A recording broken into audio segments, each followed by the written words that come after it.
Hello and welcome, नमस्कार, आदाब, स्वागत है आपका रेडियो उड़ान में। आप सुन रहे हैं शो कुछ पुराने अफसाने, मेरे यानी आरजे सिमरन के साथ। अब आई एम प्रिटी श्योर कि आप में से काफ़ी तादाद में ऐसे लोग भी हैं जिन्हें किताबें पढ़ना सिर्फ इसीलिए पसंद है ताकि वो उससे कुछ सीख सके।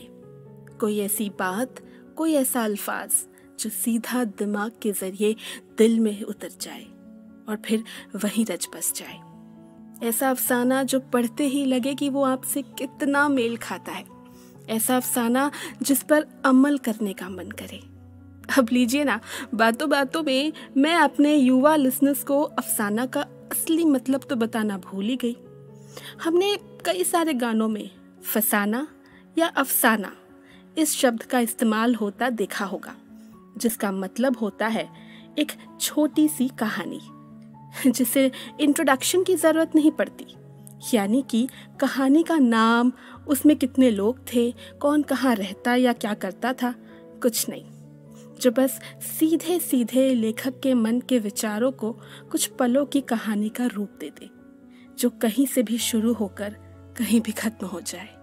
तो आइए आज के किस्सों का दौर शुरू करते हैं मंटो साहब से। सादत हसन मंटो, ये नाम तो सुना ही होगा। इससे पहले मैं आपको इनके बारे में आगे बताऊं, आइए इनकी लिखी कुछ चंद लाइनों को साझा करते हैं। ख्याल आया है कि क्यों ना ख्याल के ऊपर कुछ पढ़ा जाए। कहानी का नाम बगैर इजाजत। नईम को घास के एक तख्ते पर लेटे लेटे एक ख्याल आया। कैसी पुरफजा जगह है। हैरत है कि आज तक मेरी नजरों से ओझल रही। नजरें ओझल, इतना कहकर वो मुस्कुराया।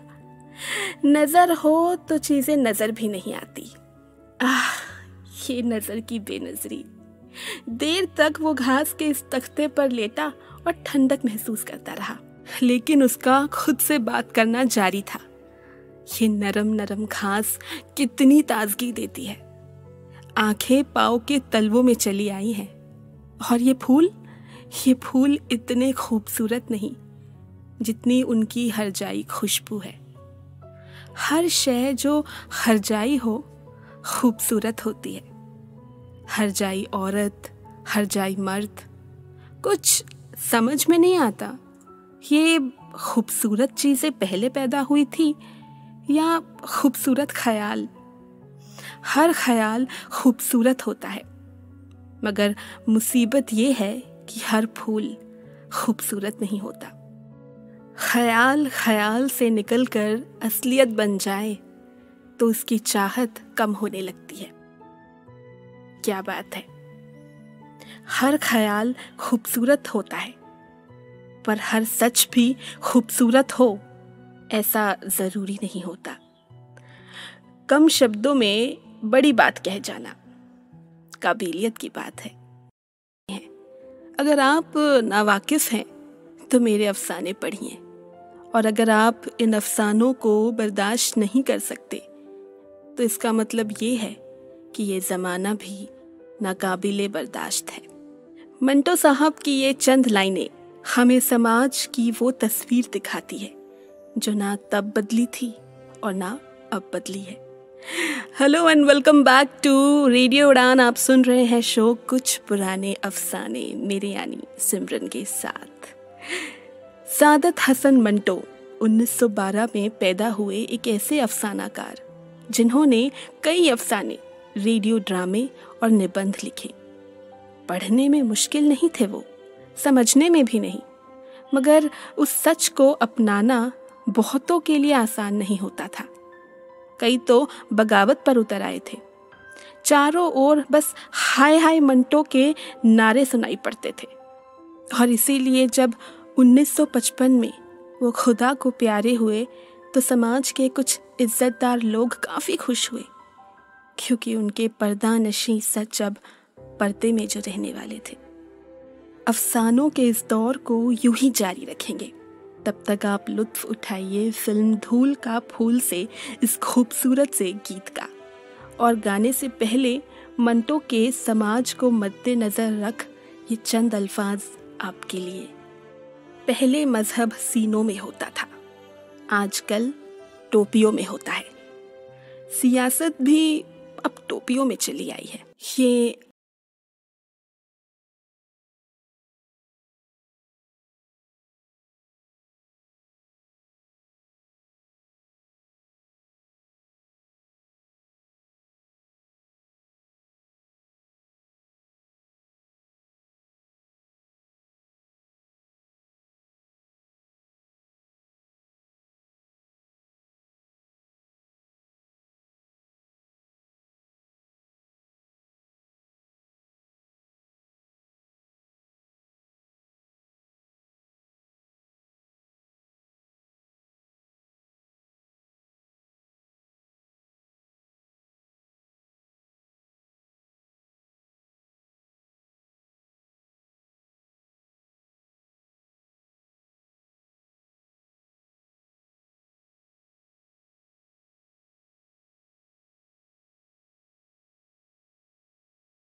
खूबसूरत सी आंखें खूबसूरती देख नहीं सकती। हैरत है ना, कैसे चंद घड़ियों में वो आंखें जो दुनिया नहीं देख सकती किसी की दुनिया बन जाए। जो लोग ये समझ नहीं पाते कि औरत क्या चीज़ है, उन्हें पहले ये समझने की ज़रूरत है कि औरत कोई चीज़ नहीं है। हेलो, मैं आरजे सिमरन स्वागत करती हूँ आपका कुछ पुराने अफसाने ओनली ऑन रेडियो उड़ान पर। मंटो की ये बहुत खूबसूरत सी लाइनें हैं। चक्की पीसने वाली औरत जो दिन भर काम करती है और रात को इत्मीनान से सो जाती है, मेरे अफसानों की हीरोइन नहीं हो सकती। मेरी हीरोइन एक चकले वाली हो सकती है जो रात को जागती है और दिन को सोती है, और कभी कभी डरावना ख्वाब देखकर उठ बैठती है कि बुढ़ापा उसके दरवाजे पर दस्तक देने आ रहा है। मेरे अफसानों का वो एक अहम हिस्सा बन सकती हैं। उसकी गलाजत, उसकी बीमारियां, उसका चिड़चिड़ापन, उसकी गालियां, ये सब मुझे बहुत भाती है। मैंने कई दफ़ा मंटो साहब की कहानियाँ पढ़ी और ज़्यादातर कहानियों में एक चीज़ हमेशा पाई कि उनकी नायिका अक्सर एक वेश्या होती थी। अक्सर पढ़ने पर उनकी ये चंद लाइनें मेरी आंखों के सामने आई। आप शहर में खूबसूरत और नफीस गाड़ियाँ देखते हैं। ये खूबसूरत और नफीस गाड़ियाँ कूड़ा करकट उठाने के काम नहीं आ सकती। गंदगी और गलाजत उठाकर बाहर फेंकने के लिए और गाड़ियाँ मौजूद हैं। जिन्हें आप कम देखते हैं, और अगर देखते हैं तो फौरन आपकी नाक पर रुमाल रख लेते हैं। इन गाड़ियों का वजूद ज़रूरी है, और उन औरतों का वजूद भी ज़रूरी है जो गलाज़त उठाती हैं। झुकी झुकी सी नज़र बेकरार है कि नहीं, दबा दबा सा सही, दिल में प्यार है कि नहीं, झुकी झुकी सी नज़र। Such a beautiful song. Hello and welcome back once again to all my listeners. आप सुन रहे हैं रेडियो उड़ान के शो कुछ पुराने अफसाने, मेरी यानी सिमरन की आवाज़ में। दिल ऐसी शय है जो बाटी ना जा सके। मंटो साहब के ये अल्फाज उनकी कहानी बदसूरती से खूब वास्ता रखते हैं। साजिदा और हामिदा दो बहनें थीं। साजिदा छोटी और हामिदा बड़ी। साजिदा खुश शक्ल थी। उनके माँ बाप को ये मुश्किल अक्सर आया करती थी कि साजिदा के तो रिश्ते आते, मगर हामिदा की कोई बात भी ना पूछता। साजिदा खुश शक्ल थी, मगर इसके साथ उसे बनना संवरना भी आता था। इसके मुकाबले में हामिदा बहुत सीधी साधी थी। साजिदा बड़ी चंचल, उसकी आवाज़ भी अच्छी थी, सुर में गा सकती थी, पर हामिदा को कोई पूछता भी नहीं था। इसी दौरान में साजिदा की एक खूबसूरत लड़के हामिद से खतों किताबत शुरू हो गई, जो उस पर बहुत दिनों से मरता था। ये लड़का अमीर घराने का था, एमए कर चुका था और उच्च शिक्षा पाने के लिए अमेरिका जाने की तैयारियां कर रहा था। उसके माँ बाप चाहते थे कि उसकी शादी हो जाए ताकि वो बीवी को भी अपने साथ ले जा सके। हामिदा को मालूम था कि उसकी छोटी बहन से वो लड़का बेपनाह मोहब्बत करता है, और इसी पर एक दिन वो अपनी छोटी बहन पर बरस पड़ी। दोनों में कई घंटों तक लड़ाई होती रही। आखिर हामिदा ने अपनी छोटी बहन को जैसे तैसे मना लिया और उसकी शादी हामिद से करवा दी। साजिदा के जाने के बाद हामिदा और ज़्यादा अकेली पड़ गई। हमेशा अपनी बहन से खतों किताबत करती, और आखिर साल भर बाद उसने उन दोनों को घर बुलाया। पूरा दिन खाने पीने, मस्ती मजाक और शोरगुल में बीता। हामिदा ने उनकी खातिरदारी में कोई कमी नहीं रखी। पर एक रात वो छत पर सोने चली गई, और हामिद, जिसे लगा कि वो उसकी बीवी साजिदा है, उसके पास आकर लेट गया। और उसी घड़ी जब साजिदा वहां पर आई तो ये दर्दनाक मंजर उसके सामने था। हामिदा और साजिद उसे समझाते रह गए कि जैसा वो सोच रही है वैसा बिल्कुल नहीं है, लेकिन साजिदा ने एक ना सुनी।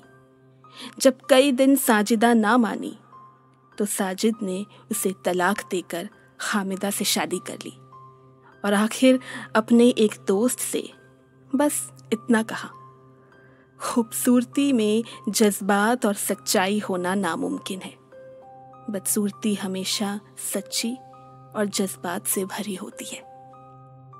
रिश्ते की भूख, अच्छे से अच्छा पाने की भूख, हमेशा खुश रहने की भूख, और आखिर खूबसूरती की भूख।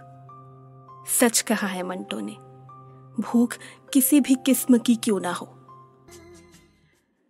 वैश्या और बाइस्मत औरत का मुकाबला हरगिज हरगिज नहीं करना चाहिए। इन दोनों का मुकाबला तो हो ही नहीं सकता। वैश्या खुद कमाती है और बाइस्मत औरत के पास कमा कर लाने वाले कई मौजूद होते हैं। क्या खूब लिखा गया है, नहीं? बिल्कुल। वक्त कुछ 9 बजने वाले हैं मेरी वॉल क्लॉक पर, और आप सुन रहे हैं रेडियो उड़ान में कुछ पुराने अफसाने, मेरी यानी आरजे सिमरन की आवाज़ में। तो चलिए चलते हैं अपने आज के आखिरी अफसाने की ओर, जो कि मंटो की मेरी सबसे पसंदीदा कहानी से लिया गया है। कहानी का नाम है हतक, यानी बेइज्जती या इंसल्ट। मेरे कुछ शुरुआती लफ्ज़ों से तो आप समझ ही चुके होंगे कि बात आखिर किसकी होने वाली है। नहीं समझे तो फिर से बता देती हूँ। इस अफसाने में बात होगी उस दौर की एक वेश्या की, उसके दर्द की, उसकी तकलीफ़ों बलिदानों की और उसके प्यार की। कुछ इस तरह। आइए सुनते हैं। सौगंधी एक वेश्या। दिन भर की थकी मांदी वो अभी अभी बिस्तर पर लेटी थी और लेटते ही सो गई थी। सर दर्द से तप रहा था। उसका कमरा बहुत छोटा था और बेशुमार चीजें बेतरतीबी के साथ बिखरी पड़ी थी। उस तरफ छोटे से दीवार कीर पर श्रृंगार का सामान रखा था। गालों पर लगाने वाली सुर्खी, होठों की सुर्ख बत्ती, पाउडर, कंघी और लोहे की पिन, जो वो गालिबन अपने जूड़े में लगाया करती थी। साथ ही एक तोते का पिंजरा रखा था, जिसमें तोता पिंजरे में मुंह छुपाए सो रहा था। वहां एक गणेश जी की तस्वीर भी थी, जिसकी पूजा कर वो अपना दिल हल्का कर लिया करती थी। आधी रात बीती होगी कि दरवाजे पर रामलाल दलाल ने दस्तक दी। सौगंधी ने दरवाजा खोला तो मालूम हुआ कि एक सेठ उसका दूर नुक्कड़ के किनारे इंतजार कर रहे हैं। 10 रुपए का सौदा, वो इस हालत में, जबकि उसके सर में शिद्दत का दर्द हो रहा था। कभी कबूल ना करती, लेकिन दान देने की इच्छा ने उसे इतनी दूर जाने पर भी मजबूर कर दिया। पहुंचते ही उस सेठ ने तो अपना चेहरा नहीं दिखाया, लेकिन टॉर्च की रोशनी सौगंधी के चेहरे पर मार लानत भरते हुए अपनी मोटर स्टार्ट करी और वहां से 9 तो 11 हो गया। सौगंधी अभी कुछ सोचने भी ना पाई थी कि वो मोटर उसकी नजरों से ओझल होती चली गई, जिसका मतलब ये था कि उस सेठ ने उसे पसंद नहीं किया था। ये पता लगते ही सौगंधी में एक अजीब हरकत सी पैदा हुई। उसने उस सेठ पर लानतें भेजी, पर अब क्या फायदा, मोटर तो जा चुकी थी। वो सुनसान बाजार में आधी रात अकेली खड़ी थी। जब उसे ये ख्याल आया कि ये सब श्रृंगार उसने अपने आप को पसंद कराने के लिए किया था, तो शर्म के मारे उसे पसीना आ गया। दरअसल सौगंधी इतनी चालाक नहीं थी जितनी खुद को जाहिर किया करती थी। खुद जज्बाती लड़की थी और यही वजह है कि उसके गाहक भी बहुत कम थे। सौगंधी दिमाग से ज़्यादा रहती थी, लेकिन जो ही कोई नर्म नाजुक बात, कोई कोमल बोली उससे कही जाती तो झट पिघल कर वो अपने जिस्म के दूसरे हिस्सों में फैल जाती। वो मर्द और औरत के जिस्मानी मिलाप को उसका दिमाग बिल्कुल फिजूल समझता था, मगर उसके जिस्म के बाकी अंग सब के सब उसके बहुत बुरी तरह कायल थे। वे थकन चाहते थे, एक ऐसी थकन जो उन्हें झिंझोड़ कर उसे मार कर सुलाने पर मजबूर करते। ऐसी नींद जो थक कर चूर चूर हो जाने के बाद आए। कितनी मजेदार होती है वो बेहोशी जो मार खाकर बंद बंद ढीले हो जाने पर तारी होती है। कितना आनंद देती है। हर रोज रात को उसका पुराना या नया मुलाकाती उससे कहा करता था, सौगंधी मैं तुझसे प्रेम करता हूँ। और सौगंधी ये जानते हुए भी कि वो झूठ बोल रहा है, बस मोम हो जाती थी और ऐसा महसूस करती थी जैसे उससे सचमुच प्रेम किया जा रहा हो। प्रेम कितना सुंदर बोल है। वो चाहती थी कि उसको पिघलाकर उसके सारे अंगों पर मल ले, उस प्रेम की मालिश कर ले, ताकि ये सारे का सारा उसके मुसामों में रच बस जाए, या फिर वो खुद उसके अंदर चली जाए, सिमट सिमटा कर उसके अंदर दाखिल हो जाए और ऊपर से ढकना बंद कर दे। कभी कभी जब प्रेम किए जाने का जज्बा उसके अंदर बहुत शिद्दत इख्तियार कर लेता, तो कई बार उसके जी में आता कि अपने पास पड़े हुए आदमी को गोद में लेकर थपथपाना शुरू कर दे और लोरियां देकर उसे गोद में ही सुला दे। प्रेम कर सकने की काबिलियत उसके अंदर इस कदर ज़्यादा थी कि हर उस मर्द से जो इसके पास आता था वो मोहब्बत कर सकती थी और फिर उस मोहब्बत को निभा भी सकती थी। हर वक्त ये एहसास उसके दिल में मौजूद रहता कि वो बहुत अच्छी है, लेकिन ये अच्छापन मर्दों में क्यों नहीं होता, ये बात उसकी समझ में नहीं आती थी। एक बार आईना देखते ही उसके मुंह से यूं ही निकल गया, सौगंधी, तुझसे ज़माने ने अच्छा सलूक नहीं किया। ये ज़माना यानी 5 बरसों के दिन और उनकी रातें उसके जीवन के हर तार के साथ वाबस्ता थे। मंटो की ये ऐसी कहानी है जैसे जितनी बार भी पढ़ो दिल नहीं भरता। I will personally request to all my listeners कि अगर मंटो को सुनना चाहते हैं तो शुरुआत हतक से करें। अभी तो इसमें ऐसा काफ़ी कुछ बाकी है जिसके लिए एक शो भी छोटा पड़ जाए। तो चलिए, वक्त हो चला है शो को एंड करने का और आपसे विदा लेने का। जाते जाते मंटो के ये अल्फाज हर औरत के लिए, फिर चाहे वो वैश्या हो या बाइस्मत औरत। जिस्म दागा जा सकता है पर रूह नहीं दागी जा सकती। तो thank you so much guys for being with us for so long. उम्मीद करते हैं कि आने वाला वीक आप सभी के लिए मज़ेदार हो। हम आपसे मिलेंगे नेक्स्ट वीक वेडनेसडे ठीक रात 8 बजे एक नए लेखक के अफसानों के साथ ऑन द शो कुछ पुराने अफसाने पर, मेरे यानी आरजे सिमरन के साथ। टिल देन आप ये ट्रैक्स एंजॉय करिए और सुनते रहिए रेडियो उड़ान,